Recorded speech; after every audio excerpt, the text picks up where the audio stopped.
In the garage here, and I get asked a lot about increased tank or hot water capacity. Some areas, obviously, you're going to go with a tankless if you just want just endless capacity. Some areas, we're in a rural area inspection right now, and this area doesn't have natural gas ran to it. There is electric options for tankless water heaters, but some people just don't like them. Usually you want to go with propane or natural gas for tankless, but so these people, they wanted to still a tanked system. All right, I did not install this, but some people still want a tank system, but they want more hot water. So this is a kind of it is more of an inexpensive way to do it, is to run 2 tanks. All right, these are both 50-gallon Rheem Professional Series tanks. So we'll give you about 100 gallons of hot water. But there's some things about running when you have multiple tanks like this. For one, you got to make sure, get an electrician, make sure you have the proper power source and capability from your panel. But if you do, you can add a second tank. There's 2 different ways to plumb tanks in like this. You can do in a series, such as this, which I'll explain, or parallel. This system's in series, and what that means is, here's the water supply, cold water supply into the first tank.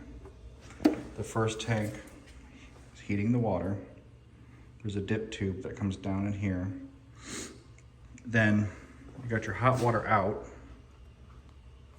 that just runs into, which would usually be the cold water supply for the second tank, but is feeding it hot water into the second tank. This tank's also heating water and keeping it warm. Hot water out and into the home for your hot water needs. So this is a compliant way to do it. You're allowed to do a series like this. There is some downfalls. This will give you about 100 gallons of capacity initially, before you start drawing on it, so you have a lot more hot water. The problem is with the series, the first tank over here, it's getting dumped with the cold water from the water supply. So this first tank, it's actually humming right now because it's heating. This first tank will do 99.9% of the water heating. So cold water is being flooded into this tank and it's heating just like a normal water heater would. Then this second tank's basically acting as a storage tank. It really is.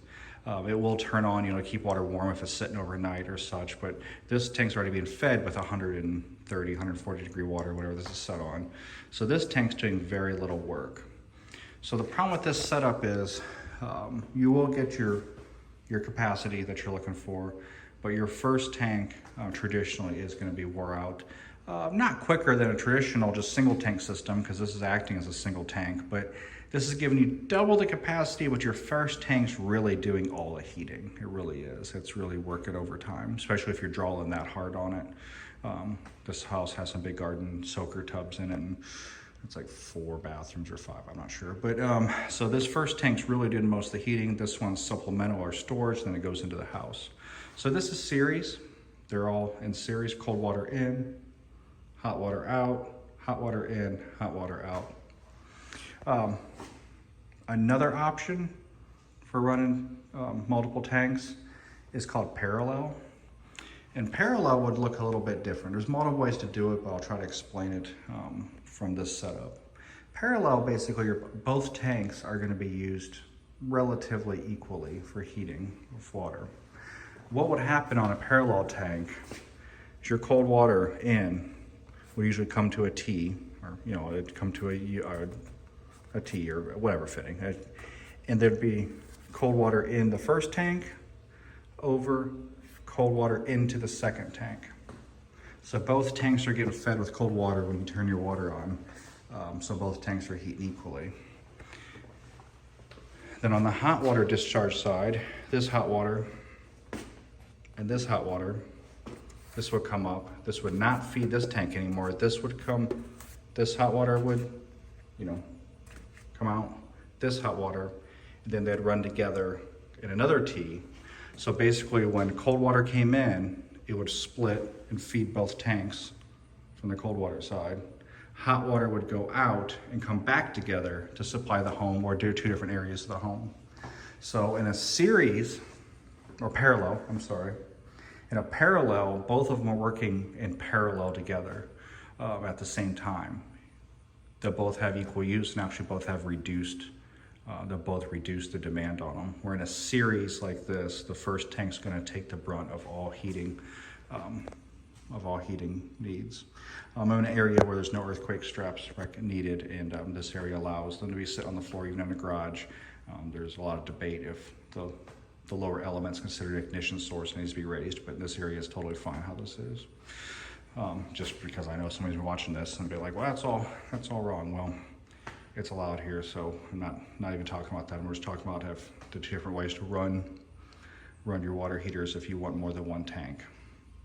Series is kind of a quicker way to do it, but your first tank's really doing all the heating. Parallel is a better way to do it. Both tanks are used equally. It just requires a couple more fittings and a little bit more time. Make sure also, if you're running two tanks, like this is 100 gallons combined, that your expansion tank should be on your cold water side at your first tank, or if it's in series, it'd be back on your cold water line somewhere, or parallel, I mean.